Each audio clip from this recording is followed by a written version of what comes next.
अपराध रुकने का नाम नहीं ले रहा है। घटनाएं हुई है, हम ये नहीं कहते हैं, लेकिन कोई ऑर्गेनाइज्ड क्राइम नहीं हो रहा है। और जो भी क्राइम हो रहा है उस पर सरकार सख्ती से एक्ट कर रही है। अब लोगों का असेंबली चल रहा है, लोगों का कहना अपनी हो रहा है, लेकिन इस प्रदेश में कोई भी ऐसा पदाधिकारी, ऐसा कोई भी राजनेता जो सत्ता के साथ जुड़ा हुआ है, वो अपराधियों को न संरक्षण देता है, न अपराधियों की वकालत करता है, न अपराध में किसी तरह की पैरवी करता है। राबड़ी देवी कह रही है सम्राट चौधरी को इस्तीफा दे देना चाहिए। तो बहुत दिन से कर रही नहीं, वो तो बहुत दिन से चाह रही हैं कि सम्राट जी फंस जाएं, अशोक चौधरी जी मर जाएं, तो उनके चाहने से नहीं ना होगा। हाँ तो वो तो सब, हाँ तो वो सब है, वो ब्रेन है उनके। 15 साल में कितना ब्रेन उन लोग यूज किए, जबकि उनके पास ब्रेन था, उनके पास ब्रेन था और उनके पास सब कुछ रहते हुए उन 15 साल में 118 नरसंहार हुआ। इस प्रदेश के तमाम डॉक्टर, इंजीनियर और इस प्रदेश के व्यापारी बिहार छोड़कर भाग गए। जब बिहार का बंटवारा हुआ तो यही पटना के होटलों का 1500 रुपया में कोई कमरा लेने को तैयार नहीं था। और आज देख लीजिए कि बिहार की क्या स्थिति है। 7,000 से 68,000 प्रति व्यक्ति आए माननीय नेता नीतीश कुमार ने पहुंचाया है।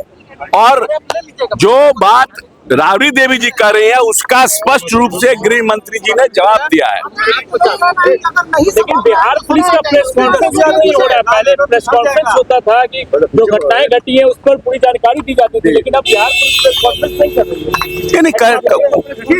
नहीं हो जाएगा, उसमें क्या कोई बहुत बड़ी बात नहीं है। नहीं हो पा रहा होगा, माननीय गृह मंत्री जी से हम आग्रह करेंगे कि प्रेस ब्रीफिंग प्रॉपर होना चाहिए हर हफ्ते।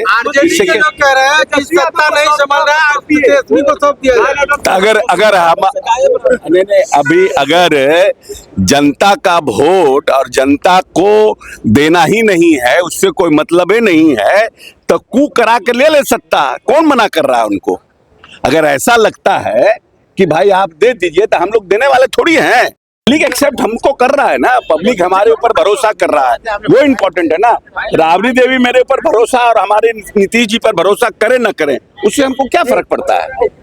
उनके न चाहने पर हम सरकार बनाए हैं, न उनकी कृपा पर हम लोगों की बनी है। तो उनके चाहने पर थोड़ी उनका कोई समर्थन हमको है कि उनकी कृपा पर हम हैं, तो उनके चाहने पर इस्तीफा दे दे, उनके चाहने पर संभल नहीं रहा है। तेजस्वी जनता चाहिए नहीं रही है।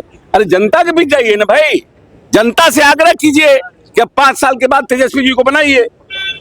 हम यहाँ हाउस में बोलने से क्या होगा? अपराध पर कंट्रोल नहीं कर पा रहे हैं सम्राट। उनको पढ़ने लिखने में अभी थोड़ी दिक्कत है, समझने में थोड़ी दिक्कत, इसलिए नहीं समझ पा रहे हैं। इसलिए सबसे ज्यादा अपराध बढ़ गया है, उनका कहना है। राबड़ी देवी और सिद्दीकी साहब का कहना है कि रामराज में सबसे ज्यादा अपराध है। देखिए, सिद्दीकी जी तो सीनियर लीडर है, उन पर कमेंट नहीं करेंगे। उनके साथ तो हम बैडमिंटन खेलते थे, लेकिन राबड़ी जी के साथ भी कैबिनेट में नहीं। राबड़ी जी को है तो बहुत अच्छी महिला, लेकिन जैसे लोगों के साथ घिरी हुई है ना, तो जो बोलवा देता है बेचारी बोल देती है, सीधी सादी है। बड़े मात्रा में जो विरोध कर रहे हैं जमीयत उलमा हिंद वाले लोग, ये सब जितने हैं, जमात उलमा हिंद, ये वो, हमारे यहाँ शंकराचार्य, हमारे यहाँ ये सब धर्म के ठेकेदार बने हुए हैं।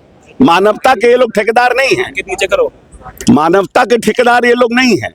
सब लोग अपनी अपनी डपली बजाने की कोशिश करते हैं। सबसे बड़े बात है मानवता। क्यों नहीं जनगण वंदे मातरम होगा? क्या प्रॉब्लम है? देश है, देश का राष्ट्रगीत है, राष्ट्रगान है, क्यों नहीं होगा भाई? रहिएगा देश में और गाना बजाइएगा कुछ और का, अपने डपली बजा रहे हैं, क्यों भाई?